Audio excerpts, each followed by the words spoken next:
নমস্কার, বাঙালির ঘরকন্যায় সবাইকে স্বাগত। আজকে আমি গরম ভাতে প্রথম পাতে খাওয়ার জন্য সজনে পাতা বাটা করে নেব। তার জন্য কড়াইতে আমি 2টো কাঁচা লঙ্কা দিয়েছি আর একটা ছোট রসুনের কোয়াগুলো ছাড়িয়ে এতে দিয়ে দিয়েছি। ঝালটা আপনাদের পছন্দ মতন নিয়ে নেবেন।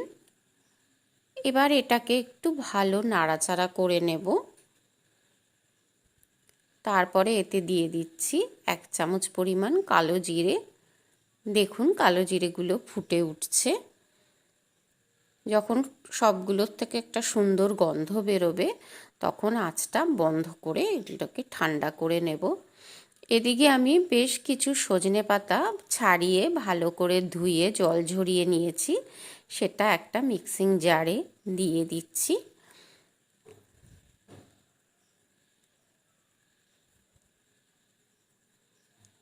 এর সাথে আমি যে কালো জিরেটা ভেজে রেখেছিলাম সেটাও দিয়ে দিলাম, দিয়ে এর একটা ভালো পেস্ট বানিয়ে নেব। এদিকে কড়াইতে কিছুটা সর্ষের তেল গরম করে তাতে কালো জিরে ফোড়ন দিয়ে দিয়েছি।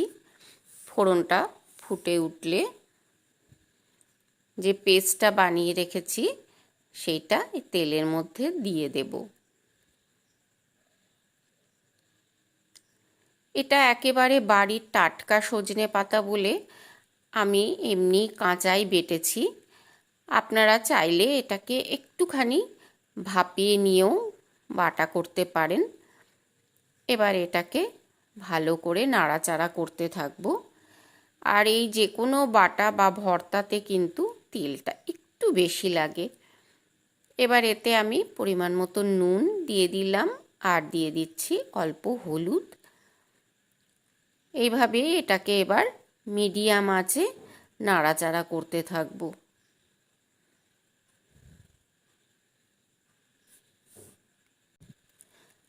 আমার এই রান্নাটি যদি আপনাদের ভালো লাগে তাহলে অবশ্যই একটু লাইক কমেন্ট করবেন, সাবস্ক্রাইব করে আমার পাশে থাকবেন।